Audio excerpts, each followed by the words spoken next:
반갑습니다. 복지 콕콕입니다. 오늘부터는 2024년 기출문제를 풀어보려고 합니다. 시험을 치르고 나면 문제지 유출이 금지되어 있기 때문에 정확한 문제를 알 수는 없지만 저희 교육원에서 시험을 치르고 나온 교육생들이 어떠한 문제가 나왔더라는 것들을 정리해서 재구성하였기 때문에 교재의 순서와 다를 수 있습니다. 바로 풀어보겠습니다. 1번 다음 설명하는 노인복지의 원칙에 해당하는 것은 개인의 선호와 변화하는 능력에 맞추어 안전하게 적응할 수 있는 환경에서 살 수 있어야 한다. 언제 어떻게 직장을 그만둘 것인지에 대한 결정에 참여할 수 있어야 한다.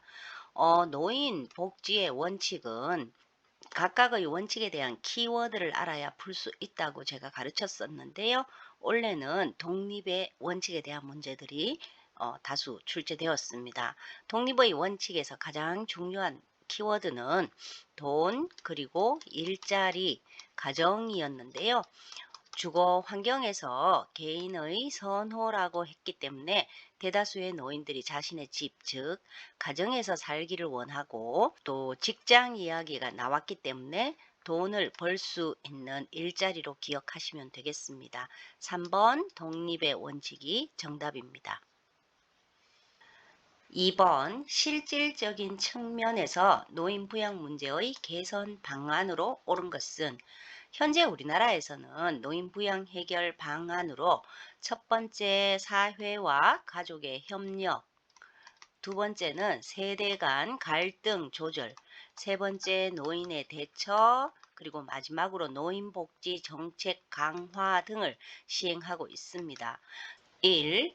노년의 삶을 스스로 책임지지 않아도 된다고 교육하는 것 아니죠. 노인의 대처에 해당하는데요. 노인은 1차적으로 자기 자신이 자신의 삶을 스스로 책임질 수 있도록 노력해야 한다고 밝히고 있습니다. 2. 세대 간의 분리 정책 아니죠. 통합 정책을 강조하고 있고요. 3. 노인 일자리 사업을 축소하는 것 역시 아닌데요. 노인 일자리 사업은 확대하고 있습니다. 4. 노인 부양 문제를 가족의 문제로 한정하는 것 역시 아닌데요. 노인 부양은 사적인 부양과 공적인 부양 모두 필요합니다. 5. 국가 주도의 국민연금, 기초연금을 강화한다. 정답이네요.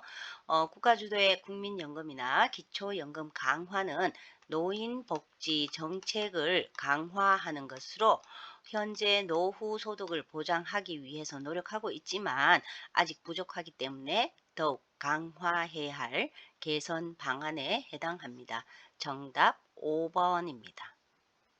3번 다음에서 설명하는 노인학대 유형은 기본 생존 유지에 필요한 장치인 가스나 난방, 전기, 수도로부터 단절, 의료적으로 불필요한 약물이나 주사를 강제로 복용, 투입하게 하는 경우이네요. 노인의 신체적인 생존을 위협할 수 있는 행위를 말하는데요. 살아가기 위해서 가스나 난방, 전기, 수도를 사용하지 못하게 하거나 약물을 이용해서 노인의 신체를 통제하거나 저해하는 행위는 신체적인 학대에 들어갑니다. 정답 2번입니다. 4번 녹내장 대상자의 일상생활 주의사항으로 옳은 것은 1. 검주를 한다. 완전한 검주가 아니고 술은 한 잔이나 두 잔 정도로 줄이라고 말하고 있고요. 2. 녹내장에 걸린 눈을 정기적으로 검진받는다. 녹내장에 걸린 눈뿐만이 아니라 다른 눈에도 발생할 가능성이 많기 때문에 두 눈 모두 정기 검진을 받으셔야 합니다. 3. 운동을 삼간다. 산책과 같은 일반적인 운동은 괜찮지만 머리가 피로 몰리는 물구나무서기나 윗몸 일으키기와 같은 복압이 올라가는 운동은 안압을 올릴 수 있기 때문에 피하라고 권하고 있습니다. 4. 소파에 똑바로 앉아서 텔레비전을 시청하지 않는다. 역시 소파에 똑바로 앉아서 텔레비전 시청은 너무 많지 않다면 괜찮다고 하고요. 고개를 숙인 자세에서 장기간 독서하거나 작업하는 것은 피해야 합니다. 5. 기온 변화에 유의한다. 정답이네요. 녹내장은 추운 겨울이나 무더운 여름에 발생하기가 쉽기 때문에 기온 변화에 유의를 합니다. 정답 5번입니다. 5번 전립선 비대증에 걸린 대상자의 요실금 증상으로 옳은 것은 전립선 비대증은 비대된 전립선이 요도를 눌러서 요도가 좁아져서 소변 줄기가 가늘어지는 것을 말합니다.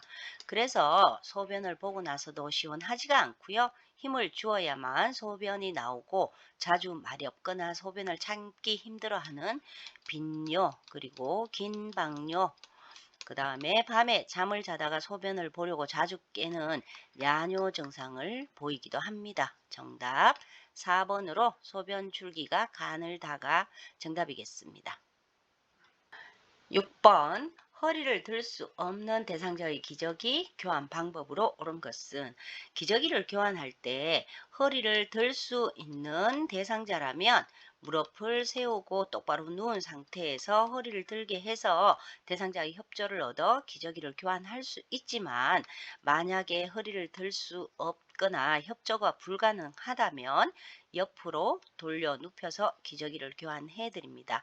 정답 3번입니다. 7번 다음은 어떤 상황에서의 휠체어 조작법인가? 앞바퀴를 살짝 들어 올린다. 앞바퀴를 약간 뒤로 젖힌 상태에서 이동한다. 앞바퀴가 지면에 닿으면 휠체어를 밀기도 힘들고요. 대상자가 또 진동을 많이 느끼기 때문에 울퉁불퉁한 길을 갈 때는 앞바퀴를 살짝 들어 올리고 약간 뒤로 젖힌 상태에서 이동을 합니다. 정답 1번입니다. 8번 갑작스러운 온도나 습도의 차이, 또 흥분이나 긴장감, 스트레스 등이 원인이 되어서 일어날 수 있는 질병은 1. 독감. 독감은 인플루엔자 바이러스가 원인이죠.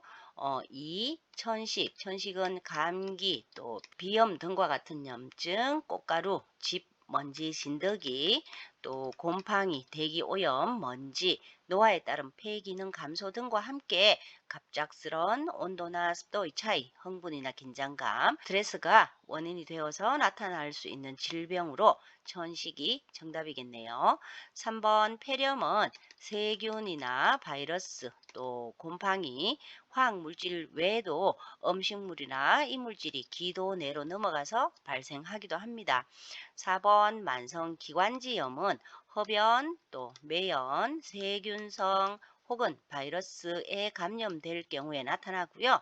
5번 폐결핵은 결핵균, 또 알코올 또는 약물 중독, 영양 부족, 당뇨병, 악성 종양, 만성 심부전, 스테로이드와 같은 면역 억제제 등이 원인이 되는 질병입니다. 정답 2번입니다. 9번 다음은 어떠한 성희롱 유형에 해당하는가? 외모를 엄흉하게 쳐다보며 비교나 평가를 한다. 이상한 눈초리로 쳐다보며 안마를 해달라고 조른다.